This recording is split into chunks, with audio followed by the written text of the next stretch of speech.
Assalamualaikum, kembali lagi di channel Alfi Rizky. Oke, kali ini admin akan mereview film yang berjudul Huge Shark. Sebelum menonton jangan lupa di subscribe, like, dan komen.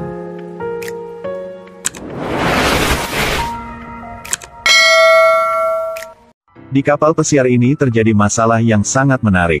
Seorang cowok di depan pacarnya menggoda seorang atasannya ceweknya. Pacarnya dalam marah segera mendorong atasan cewek itu jatuh ke laut. Pacarnya juga terjun ke laut untuk melihat nanti dia akan menyelamatkan siapa. Tempat kejadian sangat memalukan. Untunglah ada seorang dokter datang untuk mendamaikan. Satu cowok, tiga cewek, saat ini mereka berhenti argumen dan memanjat ke kapal pesiar. Tapi tidak siapa tahu pada saat ini. Tiba-tiba muncul ikan hiu. Segera menggigit seorang pacar cewek sekali.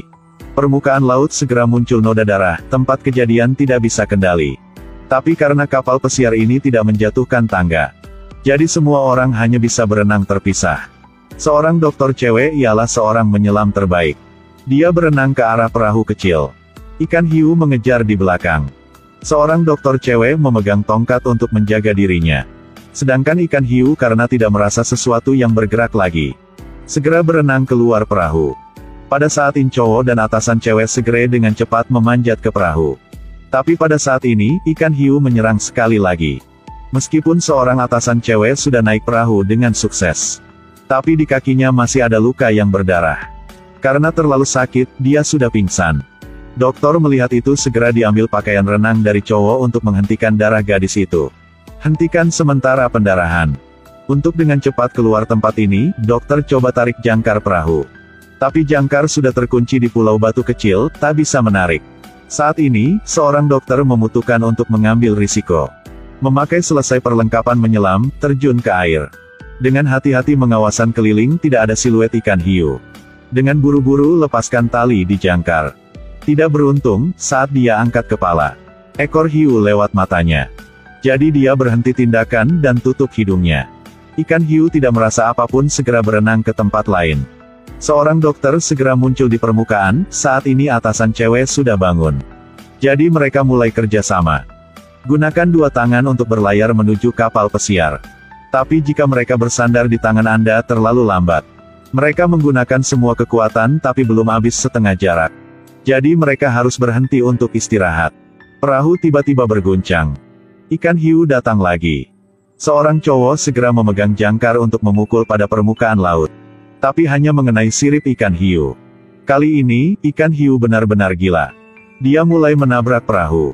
Dari suara cewek, hanya melihat ikan hiu muncul di permukaan laut. Hampir terbalik perahunya.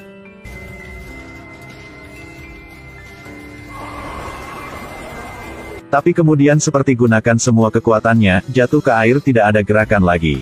Seorang dokter dalam teror mendapatkan kembali ketenangan. Dan menyadari masalah yang sangat takut. Perahu tertusuk. Jadi dia segera melepas baju luar keluar, mengisi pada lubang. Seorang cowok juga melepas baju untuk membantu, tapi itu hanya dikurangi laju kebocoran. Jadi cowok tidak tahan lagi, dia tidak mendengarkan saran dari atasan cewek. Mendorongnya ke air. Memutuskan dirinya akan berenang ke kapal pesiar. Dokter melihat masalah yang tidak beruntung, segera terjun ke bawah untuk menyelamatkannya. Luka di kaki atasan cewek menarik perhatian dari ikan hiu. Dalam waktu serius. Jadi mereka dengan sukses lolos dari bahaya. Tapi seorang cowok ini tidak beruntung seperti mereka. Dia berenang dengan cepat, ikan hiu akan merasakannya. Mengejarnya sampai dekat kapal pesiar. Saat seorang cowok ini nanti naik ke kapal pesiar, dia tergelincir dan jatuh ke bawah. Langsung jatuh ke mulut ikan hiu. Dalam sekejap dia jatuh ke perut ikan hiu. Kedua cewek langsung melihat, tapi belum sakit hati. Karena matahari terus-menerus menguras air dari tubuh mereka. Tambahkan perahu kebanjiran, situasi mereka kritis. Pada tepat waktu, dokter cewek menemukan sebuah pelampung di laut untuk mendukung penyelam. Jadi mereka memutuskan untuk nunggu pelampung itu datang, bertaruh sekali dengan ikan hiu. Mereka memakai baju, bersiap untuk berenang ke pelampung. Tapi pada saat mereka baru turun, sirip hiu meluncur melintasi air dan menabrak perahu. Seorang dokter cewek memegang tongkat dan mengambil kesempatan.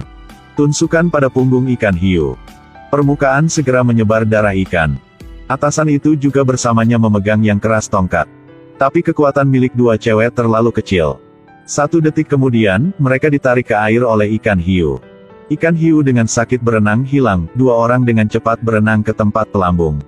Tapi karena mereka kerja terlalu banyak, luka atasan berdarah lagi. Hal ini artinya menyediakan posisi untuk ikan hiu. Hasilnya dalam saat serius, hanya 1 langkah lagi. Akhirnya atasan cewek juga menjadi makanan untuk ikan hiu di depan mata seorang dokter. Melihat noda darah mengalir, suasana hati dokter benar-benar hancur. Lapar dan dingin membuatnya kecewa. Tapi sebagai seorang dokter, dia tidak bisa putus asa.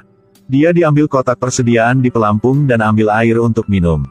Bahkan tidak setetes pun terbuang, minum semuanya. Kemudian, dia menemukan sebuah kotak minyak cadangan dan senjata sinyal. Lebih baik dia juga melihat perahu dari jauh. Dia segera menembak senjata, dan dengan suara keras minta bantuan. Tapi belum dapat balasan. Kali ini, pupus lagi harapannya, dia duduk dan memeluk kakinya. Tapi bahaya selalu tidak memberi orang kesempatan untuk bersiap, ikan hiu datang lagi. Ikan hiu raksasa memukul pada pelampung. Saat gigi tajam akan memotong tubuh dokter cewek.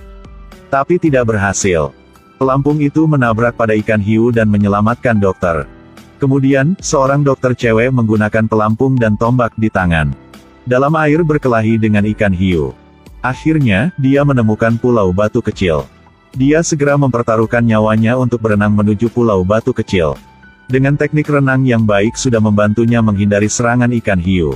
Dengan sukses memanjat ke pulau batu kecil. Jadi begitu dia sudah tidur di tempat sini. Tapi dia tahu kalau masih seperti ini dia akan tidak bisa lolos. Jika tidak menjadi makanan ikan hiu, dia juga layu di bawah cahaya matahari. Kulitnya menjadi gelap karena kurang air. Dia harus merobek kerang di pulau batu kecil dan menggerogoti air di dalamnya. Tapi itu susah untuk makan. Dan kemudian dia melihat barel minyak mengapung di laut. Hasilnya dia masih lihat ikan hiu masih di sekeliling. Jadi dia menghitung denyut nadinya untuk menghitung kecepatan ikan. Untuk menentukan apakah dia bisa mendapatkan barel minyak sebelum ikan hiu datang. Melalui lompatan tegas dari batu, berenang ke arah barel minyak. Dengan sukses dia sudah membawa barel minyak kembali. Kemudian dia membuka tutup kotak minyak, meminyaki tali jerami yang tidak terikat pada barel. Seperti sekering barel minyak. Kemudian dia menahan rasa sakit dan menggunakan kerang untuk memotong di kakinya. Dalam sekejap dia sangat kesakitan. Untuk menarik perhatian dari ikan hiu, dia harus melakukan begitu. Dia lepas kakinya ke air kemudian memegang yang keras barel minyak dan senjata sinyal. Hanya melihat ikan hiu mengikuti harum darah datang. Membuka yang besar mulutnya, terungkap di permukaan laut. Seorang dokter mengambil kesempatan, membuang barel minyak ke mulut ikan hiu. Kemudian menembak senjata sinyal. Barel minyak meledak dalam mulut ikan hiu. Suaranya bergema di seberang lautan. Akhir film, dokter bangun, kemudian dia berenang ke arah kapal pesiar. Tapi dia kurang tahu, di kawasan laut ini masih seekor ikan hiu lebih besar. Dia membuka mulutnya bisa menelan mayat ikan hiu tadi. Bahaya masih lanjut. Film ini bernama Daerah Laut Kematian Raksasa. Dimainkan oleh peran Chloe Zhao. Plotnya sedikit seperti film Amerika, Shark Beach. Tapi masih milik banyak rincian terpisah. Ceritanya masuk akal dengan konteks laut. Ialah film sangat menarik untuk menonton. Baiklah, ini adalah akhir untuk hari ini, dah.